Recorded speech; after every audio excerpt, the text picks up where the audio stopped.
sudah berada di rumah Rasulullah. Yang semula malaikat Jibril ngobrol dengan Rasulullah, lalu malaikat Jibril berkata, "Ya Rasulullah, di depan ada malaikat Israel mau masuk." Kata Rasulullah, "Boleh masuk, silakan." Kemudian malaikat Israel mengucapkan salam, dan setelah mengucapkan salam, malaikat Israel menawarkan, "Ya Rasulullah, aku disuruh oleh Allah untuk mencabut nyawamu atau membiarkan engkau." Dalam riwayat, aku disuruh oleh Allah untuk memberikan pilihan kepadamu, al-baqa' fid dunya, tetap di dunia, atau ar-rafiqul a'la, atau dengan Allah. Nabi Muhammad menjawab, ar-rafiqul a'la, dengan Allah. Kemudian setelah itu Nabi Muhammad berdoa agar umatnya selamat. Setelah ada jaminan umatnya selamat, malaikat Israel, "Sudahlah, cabut nyawaku kalau memang sudah waktuku." Mulailah Nabi Muhammad dicabut nyawa beliau oleh malaikat Israel. Dan di saat Nabi Muhammad mulai dicabut nyawa beliau oleh malaikat Israel, Nabi Muhammad mengatakan, mahadha, apa ini wahai Israel? Malaikat Israel kemudian menjawab, "Ya Rasulullah, itu adalah sakaratul maut, itu adalah sakitnya di dalam kematian." Kemudian Nabi Muhammad mengangkat tangannya sambil berucap, "La ilaha illallah, inna lil mauti la sakarat." Tidak ada Tuhan selain Allah, sungguh di dalam kematian ada sakitnya, sakit kematian, yaitu sakaratul maut. Kemudian Nabi Muhammad memohon, "Ya Allah, Allahumma khaffif alayya sakaratul maut." Ya Allah, ringankan sakaratul mautku ini, ya Allah. Dijawab oleh malaikat Israel, "Ya Rasulullah, itu sudah aku ringankan 70 kali." Nabi Muhammad menoleh, "Apa malaikat Israel? Sudah kau ringankan 70 kali keringanan?" "Iya ya Rasulullah, sungguh aku tidak pernah mencabut seorang hamba lebih lembut dari cara mencabut nyawamu. Ini sudah aku ringankan 70 kali. Setelah itu justru Nabi Muhammad menangis, "Israel, 70 kali rasanya masih sakit." "Iya ya Rasulullah, memang itu sakaratul maut." "Lalu bagaimana engkau mencabut umatku, wahai Israel?" Allah, yang diingat siapa? Umat. Kalau engkau mencabutku dengan ringan seperti ini masih sakit, bagaimana engkau mencabut umatku, ya Israel? Dijawab oleh malaikat Israel, "Umatmu manusia biasa, ya aku cabut." "Ya Rasulullah, begitu saja." "Ya sudah, begitu habis." Nabi Muhammad menangis. Tiba-tiba Nabi Muhammad mengangkat tangan dan memohon kepada Allah, Allah, inna lil mauti la sakarat, la ilaha illallah, inna lil mauti la sakarat. Sungguh di dalam kematian ada sakaratul maut. Allahumma khaffif ala ummati sakarat maut. Ya Allah, ringankan dari umatku sakaratul maut. Wa thaqqil alayya, dan bebankan kepadaku. Sampai tidak sadar doanya Nabi Muhammad seperti itu. Thaqqil alayya itu doa cinta.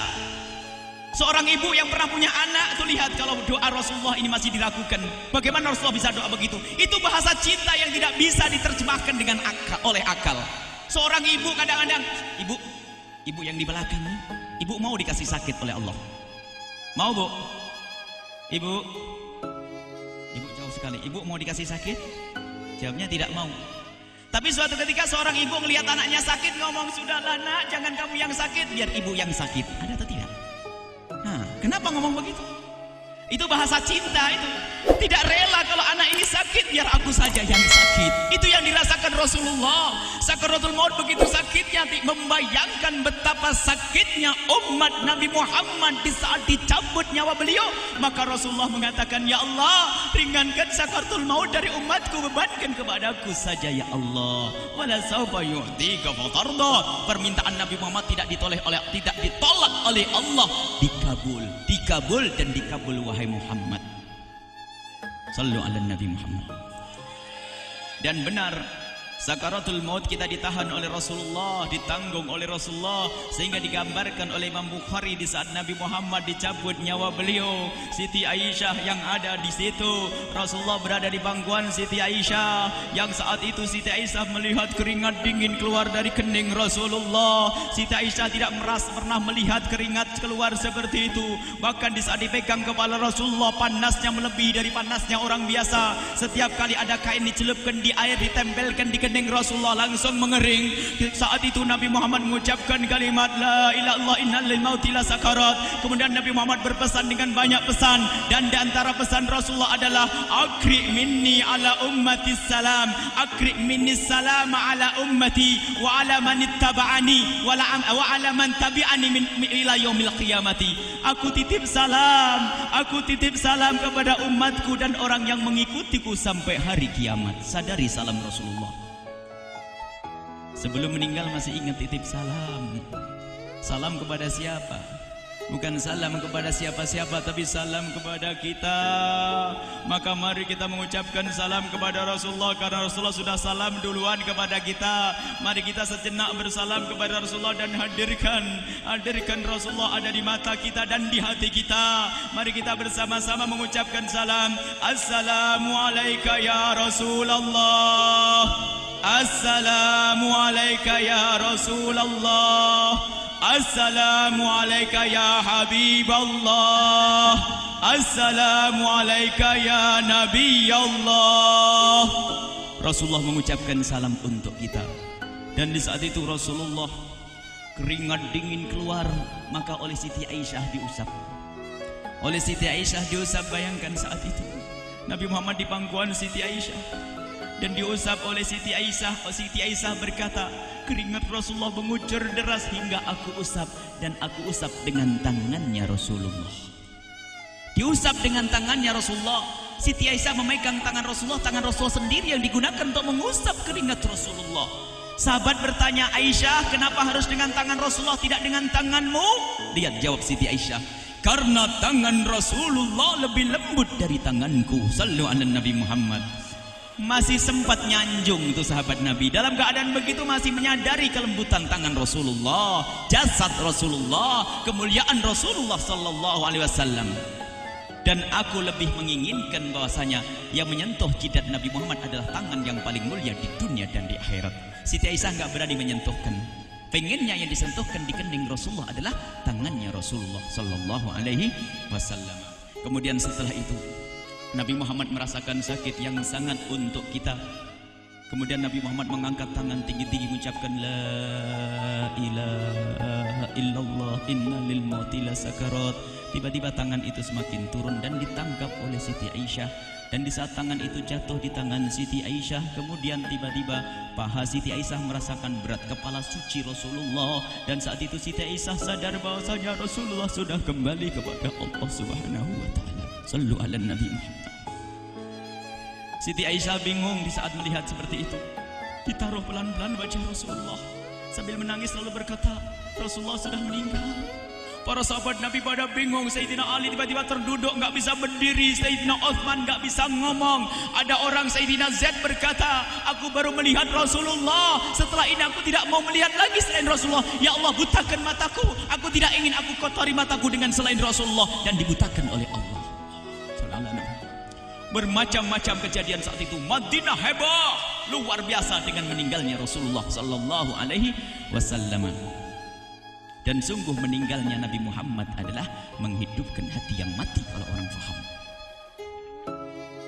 Tiba-tiba Sayyidina Abu Bakar datang. Setelah Sayyidina Umar mengatakan, siapa yang mengatakan Muhammad meninggal akan aku penggal lehernya. Jangan seperti orang-orang Nabi Muhammad sekarang lagi pergi seperti waktu Musa pergi kepada Tuhannya, kepada Allah, nanti akan kembali kepada kita. Muhammad belum meninggal. Ini adalah karena kecintaan Sayyidina Umar bin Khattab, tidak ingin Nabi Muhammad pergi. Tiba-tiba datang Sayyidina Abu Bakar As-Siddiq lalu masuk ke kamarnya Rasulullah, lalu masuk kepada Rasulullah, kemudian mengecup kening Rasulullah. Dan Sayyidina Abu Bakar berkata, ya Rasulullah, tibta hayyan wa mayyita. Ya Rasulullah, engkau tetap harum dalam keadaan hidup dan harum setelah meninggal dunia. Sallu ala Nabi Muhammad.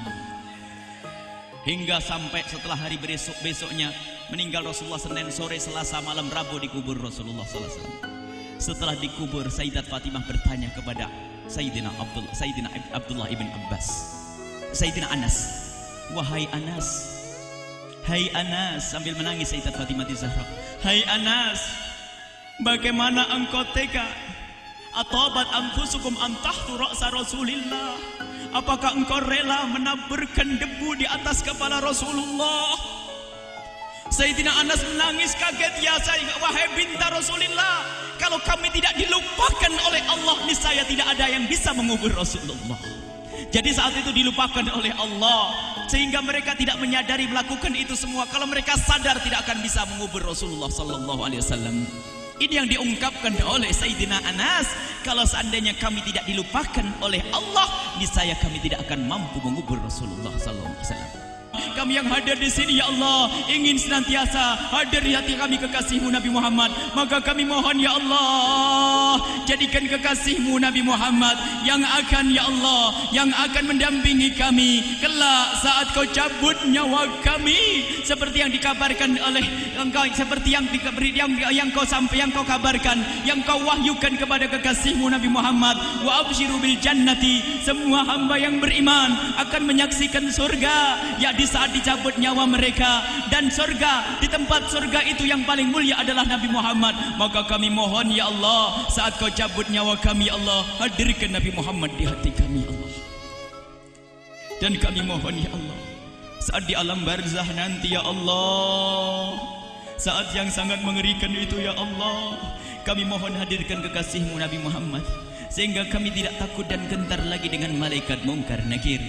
Dan ya Allah, kami mohon di saat di padang mahsyar nanti, ya Allah, hadirkan kekasih-Mu Nabi Muhammad. Jadikanlah kekasih-Mu Nabi Muhammad yang akan menemani kami dan akan membonceng kami, membawa kami ke telaga Kausar. Lalu kami diberi air minum dari air telaga Kausar hingga kami tidak akan haus selama-lamanya. Ya Allah, jadikan kekasih-Mu Nabi Muhammad yang akan menemani kami di saat kami menyeberang Siratal Mustaqim hingga kami tidak akan terjerumus ke neraka jahanam. Dan jadikan kekasih-Mu Nabi Muhammad yang akan kami saksikan setiap saat di surga-Mu, ya Allah. Ya Allah, jadikan kekasih-Mu Nabi Muhammad yang senantiasa, ya Allah, kami lihat kelak di surga.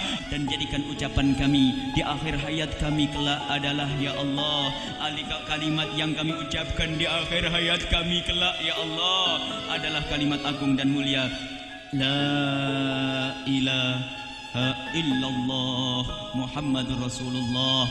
La ilaha illallah Muhammadur Rasulullah. La ilaha illallah Muhammadur Rasulullah sallallahu alaihi wasallam. Rabbana atina fid dunya hasanah wa fil akhirati hasanah wa qina adzabannar. Wa sallallahu ala sayyidina Muhammadin wa ala alihi wa sahbihi wasallam. Walhamdulillahirabbil alamin. Al-Fatihah.